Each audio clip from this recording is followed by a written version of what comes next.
Hi guys, welcome to Hoops Junction. Today we're talking about the Golden State Warriors. And the question remains, are the Warriors just too cocky? Are they too arrogant? Brian Windhorst came on the scene and he said that the Warriors, according to GMs, NBA players, and staff all over the league, they're just too cocky. They're just too arrogant. They celebrate too much. They think they're going to win every game, etc., etc. And my thoughts, I'm on the fence about this. One way I can see where people say that they're cocky. You know, they just lost the NBA championship. There's nothing to be cocky about. They blew a 3-1 lead. You know, they were down to OKC 3-1, and they came back and won. But you could say that they got lucky there. And throughout the whole season, they've been just too arrogant. They think they're going to win every game. Steve Kerr, the way that he talks and the way that the Warriors play, it just seems like they think they own this game. They walk around like they own it. They walk around as if, you know, they walk on water. And I can understand that. On the other hand, here's the thing. The Golden State Warriors went 73-9. They set the season's all-time record. So right now, they're in history for being one of the best regular season teams. If not the record-wise, they're the best regular season team of all time. Best regular season team of all time. Period. Point blank period. Can't argue it. Based on numbers, when it goes down in the history book, they're one ahead of the Chicago Bulls, the 96 Bulls. You can't argue that. You can say competition is watered down, yada, yada, yada. Can't argue that.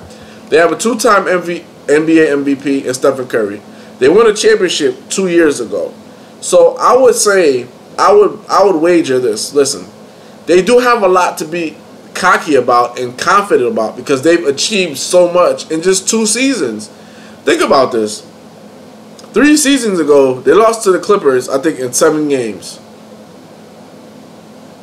Next season, or a season after that, or I think it was 4 seasons ago, a season after that, they win an NBA title.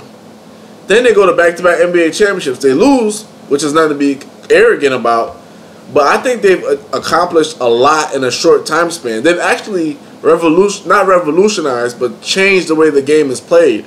I mean, Curry and Thompson shooting shots from 27 feet, 30 feet out on the floor, that's stretching the defense. Those are things we've never seen before. They have the best shooting backcourt of all time. They have the best shooter of all time. So I would say they have a lot to be cocky and confident about. And I'm not even going to say it's cocky because people that are not listen to this. People that are not confident in themselves, they think when somebody's being confident, they think that's arrogance. They take it as arrogance. If you think about it, somebody that's confident in themselves as a person, they'll never say somebody's being too cocky. They'll never say somebody's being too confident or anything like that. They'll never say that. In fact, they'll say that he needs to be more confident. He needs to be more arrogant. He needs to show more. And like, think about this. Every time interviewers ask Kobe a question about LeBron, Kobe's always comes to LeBron's defense. He's like, look, I've had great players. People think you just win it by yourself. That's not how it goes. You know, this is how they're going to do it. Kobe never hated. Jordan, Bird, they didn't hate on LeBron. They just said they wouldn't do it. They couldn't imagine themselves. But they didn't openly say, like, this guy's a crappy dude or he's a bad. They don't, confident people, they don't hate on other people. You see what I'm saying? That's not in their nature. So for Brian Windhorst to come and say that, it just kind of shows that maybe he's not confident in himself or the other NBA GMs. Maybe you're getting that from the Sacramento Kings GM. Maybe you're getting that from the Pelicans GM or a Pelicans player. Like, you guys suck. Like, you know what I'm saying? You guys suck. So, of course, it's going to look like they're being arrogant. But for, like, somebody, like, that works hard, just as hard as Curry, somebody that shoots just as many shots as Curry, like, somebody that puts in as much work as LeBron or whatever, when you see those people celebrate the things that they do, it's because they're like, yes, this is my reward at the end. Think about this. Think of, like, if you're a kid and you've been saving your money all year to get, like, a pair of shoes. You finally get the shoes that you wanted. So when you're walking around with an extra strut because nobody knows how much money you had to save. You had to save your little pennies. You had to clean out garages. You had to sit with an old lady. You had to mow lawns. So nobody knows all the backstory that you had to do to get what you wanted. But all they see is like you're being extra arrogant. They're like, oh, well, you're arrogant. When you're just being confident. At the end of the day, the Warriors, they can be confident as much as they want. They can't be arrogant because they lost an NBA championship that should have been theirs. And that was due to their demise with the referees and injury. Also suspension with Draymond Green. But they still blew it. At the end of the day, 3-1 lead, you blew it. And then last year, before, when LeBron had a 2-1 lead against the Warriors, he blew it too. To me, he blew it. Because Game 4 was at his house, and he had like 22 points. So, let's call a spade, man. They're confident. They're confident for a reason. They're the best team in the NBA. And, well, let's just say the Cavs are the best team in the NBA. Or no, let's just say the Cavs are the best postseason team in the NBA. Well, look, Warriors are the best team in the NBA. They have a 2-time NBA MVP.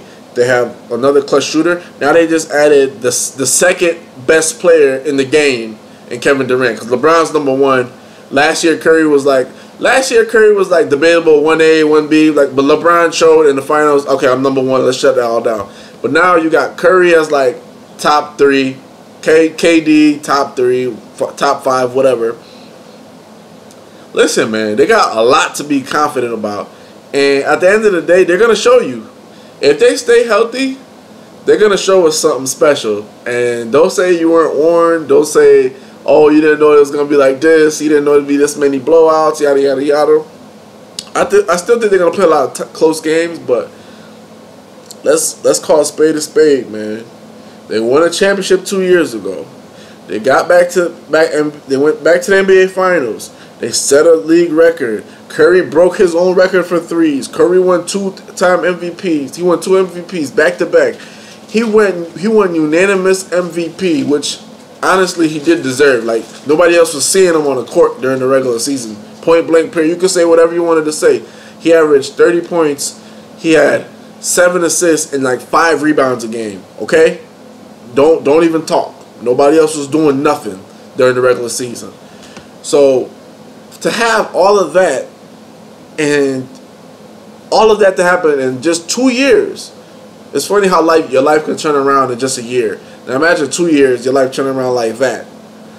And then you just reload with KD. Of course you're going to be like extra swagged up, extra confident. Of course. You know what I'm saying? It's like this. Think about this. It's like a guy. He's kind of nerdy. Then all of a sudden, he goes to like a PUA boot camp or something, or he gets coaching. He works on every aspect of his life. Next year, he gets like a girlfriend that's like a 10. Okay, he got a 10 girlfriend. Or like she's a 9, my bad. She's a 9. Everybody's like, oh, okay, like I see you. Then they break up. So that's like his version of losing the championship. But then he comes back with a dime. And then one time about a dime that's like on covers of magazines. That's what the Warriors just did. Like, not only did they have the 9 when they won the championship, they lost the championship. Now they got a 10 with the KD. So, I mean, I'm telling you, they have a lot to be thankful for. They have a lot, and they worked hard for it. It's not like they go on the court and teams lay down. Like, teams play them tough, but they just play better. So I think at the end of the day, it just shows a lack of confidence in everybody else. Like, everybody else is like, oh, they're arrogant. They're this, they're that. They just lost the NBA Finals. They're this, they're that. Yeah, they did lose. But at the end of the day, let's not act as if they lost because they got blown out. They lost because of extenuating circumstances. If they didn't have those circumstances, one could argue that they would win the championship. Right? They're all 3-1. So no suspensions, no injury. One could argue they win the championship. Right? Just like everybody wanted to argue that when the Warriors won the championship, it was because Kyrie and Love weren't there. Well, Kyrie and Love were there this year, and they were down 3-1. So let's be easy. Let's take our hands off, and let's stop trying to act like we're Nostradamus and we know everything like that. Let's calm down. Let's pump our brakes about them being arrogant. Because honestly, besides LeBron James, Warriors are carrying the game. Like, if it's not Warriors playing or LeBron James playing, most people don't watch. And it's no disrespect to like a Paul George. It's no disrespect to like a KD. Like KD's on Warriors now. There's no disrespect to Westbrook. Like, we love watching. I love watching all players play. So I think everybody's special. Like, I still enjoy watching Dwayne Wade play. I still enjoy watching Paul George play whenever he's healthy. I like watching, I love watching Melo play, like especially when he goes on a scoring tear. I like watching all that. The thing is, it's just like the Warriors ramped up the game. Like, they make it where it's like must-see TV. Same thing with LeBron. LeBron is must-see TV. So, of course they're going to act like that. And of course, like when LeBron gets a chase down block, he's going to do that, or he's going to act the way he acts. They put in work. So let's stop saying people are arrogant. Let's stop saying they're cocky, man. Let's work on our own self-esteem. Let's stop hating. This is Vlad from Hoops Junction, where Hoops meets Hoopla. Peace.